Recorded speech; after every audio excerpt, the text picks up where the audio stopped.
अल्लाह अल्लाह अल्लाह।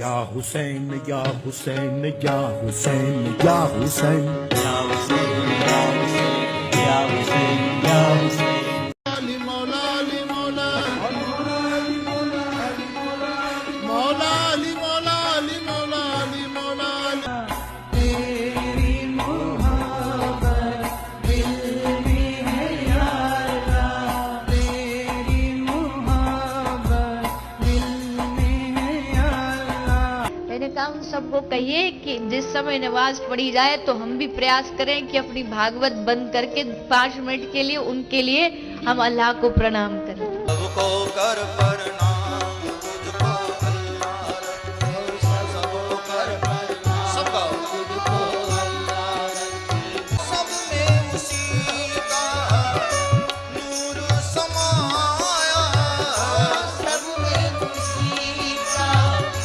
नूर समाया। क्या ये प्रदर्शन सिर्फ एक संयोग है? जी नहीं, ये संयोग नहीं, ये एक प्रयोग है। ज्ञान बांटा जा रहा है और असली साजिश से ध्यान हटाया जा रहा है और वो सारी बातें अब उजागर हो चुकी है।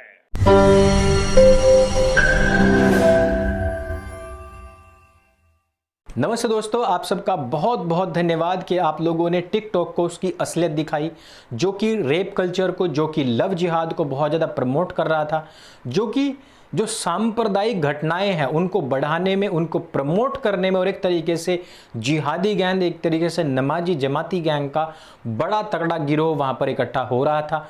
उसको आपने औकात दिखाई। लास्ट टाइम पर जब मैंने उसको देखा तो 1.3 उसकी रेटिंग आ चुकी थी। आप लोगों को मैं बहुत बहुत साधुवाद देता हूँ, आपके लोगों का बहुत बहुत धन्यवाद प्रस्तुत करना चाहता हूँ मैं। ये जो जिस प्रकार से लव जिहाद के मामले लगातार बढ़ रहे हैं, आज हम उसी के ऊपर डिटेल से बात करेंगे कि क्यों लड़कियां आखिरकार एक पूरे सैलाब की तरह बह जाती हैं। जितनी जागरूकता फैलाई जा रही है उससे भी ज़्यादा केसेस हमको लव जिहाद के देखने को मिलते हैं। यदि आपको भी लव जिहाद नामक समस्या ने परेशान करके रखा हुआ, यदि आपके आसपास में ऐसा कोई केस है, यदि आपके आसपास में भी कुछ ऐसा सीन क्रिएट हो रहा है, या फिर आपके घर में खुद भी कोई लड़की है ऐसी, तो यह वीडियो आप अंत तक अवश्य देखिएगा। इसमें जितने भी वृहदतर और जिन चीज़ों के ऊपर अभी तक सोचा नहीं गया है, जिन चीज़ों के ऊपर अभी तक विचार नहीं किया गया है, उन सभी चीज़ों को हम यहाँ पर लेकर के आने वाले हैं। इसलिए मैं चाहूँगा कि इस वीडियो को आप अंत तक जरूर देखें। बॉलीवुड इसका एक अहम हिस्सा रहा है कि बॉलीवुड ने लव जिहाद को बहुत ज़्यादा प्रमोट किया है। इसमें हम संगीता बिजलानी की भी बात नहीं करेंगे, इसमें हम अमृता राव की बात नहीं करेंगे, इसमें हम रिसेंट की बात करेंगे जो आज की तारीख में केस चल रहा है। उसमें है अंजना किशोर पांडे, जो कि नवाजुद्दीन सिद्दीकी की वाइफ है। नवाजुद्दीन सिद्दीकी हालांकि मुजफ्फरनगर का ही रहने वाला है, काफ़ी मेहनती भी है। उसने हलाला के ऊपर भी मूवी बनाई थी। वो पहले रामलीला में भी एक्ट किया करता था, लेकिन जब शादी करने की बात आई तो उसने एक हिंदू लड़की को चुना, और हिंदू लड़की को चुन करके भी उसी अंजना किशोर पांडे नाम से नहीं, बल्कि उसको आलिया में कन्वर्ट करके, इस्लाम में कन्वर्ट करके उसके साथ में शादी की थी। अब आप देखिए, चाहे वो शक्ल से कोई भी क्यों ना हो, कैसा भी क्यों ना हो, मुसलमान एक्टर एक्ट्रेसेस जो बॉलीवुड में गए हैं, उनकी जो गारंटी है कि आगे कब बढ़ेंगे वो तभी मिलती है जब वो हिंदू लड़की से कम एक बार तो हिंदू लड़की से शादी अवश्य करे, तभी जाकर के आगे की गारंटी मिलती है। अब आप आलिया यानी कि जो अंजना किशोर पांडे है उसकी बात सुने।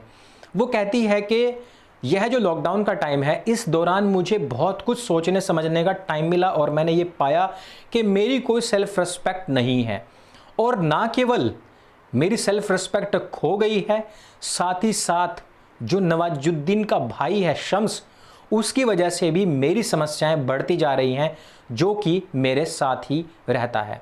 अब एक काफिर महिला का मुस्लिम से शादी करना और फिर उसके भाई की नज़र में उस काफिर महिला की क्या इज्जत होगी, वो तो आप सब लोग जानते ही हैं, समझ भी सकते हैं। लेकिन उसने कहा है कि मैं आगे अपनी खुद की पहचान के साथ में जीना चाहती हूँ। मैं अब ज़्यादा दिन आयशा बन करके नहीं रहना चाहती हूँ। मैं वापस अंजना किशोर पांडे बन करके ही अपनी आगे की लाइफ जीना चाहती हूँ। दोस्तों आपने देखा भी होगा कि अभी तक के हमने जितने भी लव जिहाद के केसेस के ऊपर अपने यहाँ से रिपोर्टिंग की है, अधिकतर मामले ऐसे आए हैं जिसमें कि लड़कियों को कुचल करके, जला करके मारा डाला गया है। लेकिन फिर भी लड़कियां नहीं रुक रही हैं। इसमें केवल और केवल टिकटॉक या फिर ये म्यूजिकल ऐप या फिर ये बॉलीवुड एकमात्र ऐसा सहारा नहीं है। इसके पीछे एक बहुत बड़ा हाथ है आपके इन मीठे मीठे कथावाचकों का। इन कथावाचकों ने पूरे प्रोपेगेंडा के साथ में, पूरी प्लानिंग के साथ में, पूरे पेट्रोल डॉलर में बिक करके इस काम को शुरू किया है। ये कोई संयोग नहीं है। मोदी जी को भी आपने कहते हुए सुना ही होगा, ये संयोग नहीं, ये एक प्रयोग है। जी हाँ, ये संयोग नहीं, ये प्रयोग है। ये प्रयोग है कि किस प्रकार से हिंदू लड़कियों के दिलो दिमाग में ये बात भरी जाए कि वो भी हमारे जैसे होते हैं, सर्वधर्म समभाव होता है, अली मौला गाने से कोई प्रॉब्लम नहीं है।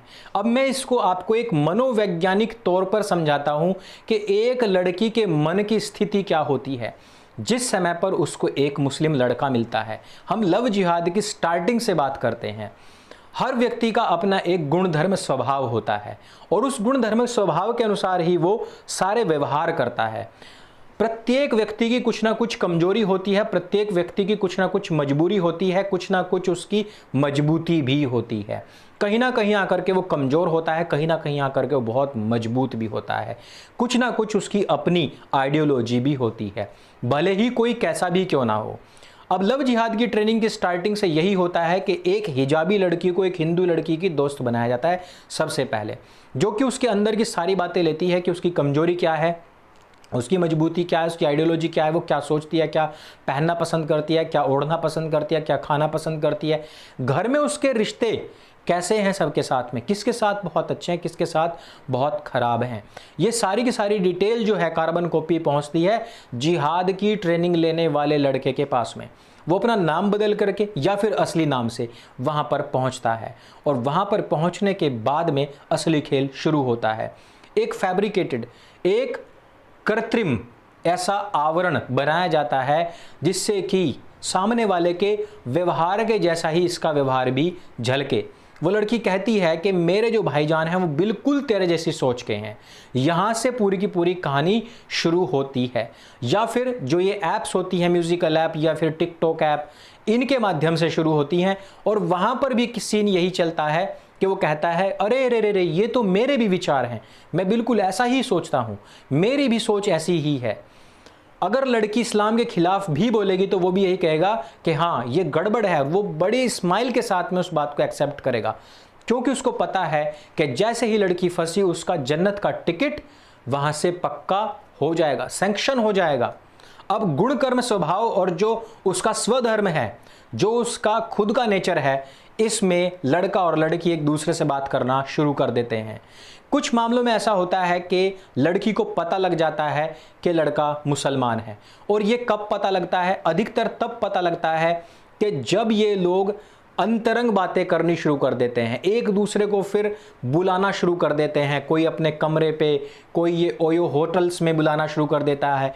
ऐसा नहीं है कि लड़कियों को अंतरंग समय में नहीं पता लगता कि ये हिंदू है या मुसलमान है, पता सब लग जाता है, लेकिन उस समय तक उसकी इज्जत जा चुकी होती है और वो अब कुछ भी कह नहीं सकती है। यहाँ पर आकर के लड़कियाँ सबसे ज़्यादा मजबूर हो जाती हैं। अब इससे जो दूसरा केस है उस पर पहुँचते हैं। कहीं पर भी कुछ भी अंतरंग नहीं हुआ, लेकिन लड़की को पता लग गया कि लड़का मुसलमान है। यहाँ पर वह जो भावनाएं उसके साथ में जुड़ी हुई थी वो उसको खींचती हैं, आकर्षित करती हैं उसकी तरफ बार बार कि वो लड़का, ऐसा लड़का मुझे नहीं मिलेगा। बस एक प्रॉब्लम है कि वो मुसलमान था।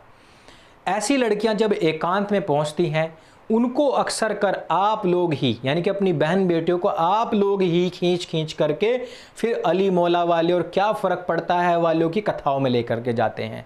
वो वहाँ पर कहते हैं क्या फ़र्क पड़ता है, सर्वधर्म समभाव है, इससे कोई असर नहीं पड़ता है, ये सब के सब एक ही हैं, जो राम है वही मोहम्मद है, जो अल्लाह है वही परमात्मा परमेश्वर है, जो कुरान है वही गीता है।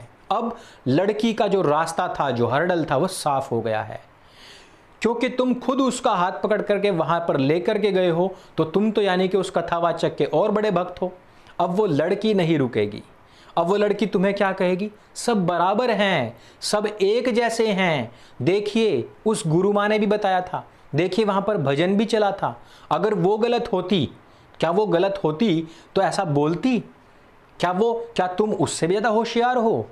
क्या वो जो शास्त्र, अच्छा ये क्या है, अपनी कथाओं में बैठ करके बात करते हैं, शास्त्रों में ऐसा लिखा है? किसी शास्त्र में ऐसा नहीं लिखा है कि नफरत करो, ये करो, वो करो, सब बराबर है। हर जगह लिखा हुआ है सर्वधर्म संभाव है। शास्त्र पढ़े नहीं है, शास्त्र पढ़े नहीं है तभी कह रहे हैं सर्वधर्म, क्योंकि शास्त्र के अनुसार तो धर्म एक ही है और वह है सनातन धर्म।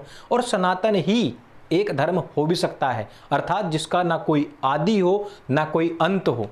मनुष्य के द्वारा, एक गडरिये के द्वारा तैयार किया गया, कोई 2000 साल पहले, कोई 1400 साल पहले एक गिरोह को आप धर्म का नाम दे रहे हैं, तो आपकी जो बच्चियां हैं वो बिगड़ेंगी नहीं तो और क्या होगा।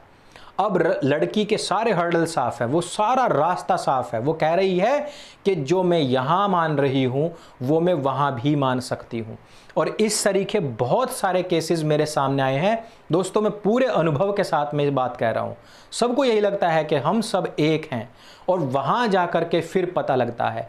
आज अंजना किशोर पांडे को पता लग रहा है, कल जो मेरे पास फोन आया था उस बहन को पता लग रहा था। वो खुद कह रही थी कि मैं पूरी फैमिली छोड़ करके आई हूं, पूरी फैमिली छोड़ करके आई ये सोच करके कि हमारे कथावाचक, हमारे धर्मगुरु तो ये कहते हैं कि सब बराबर हैं।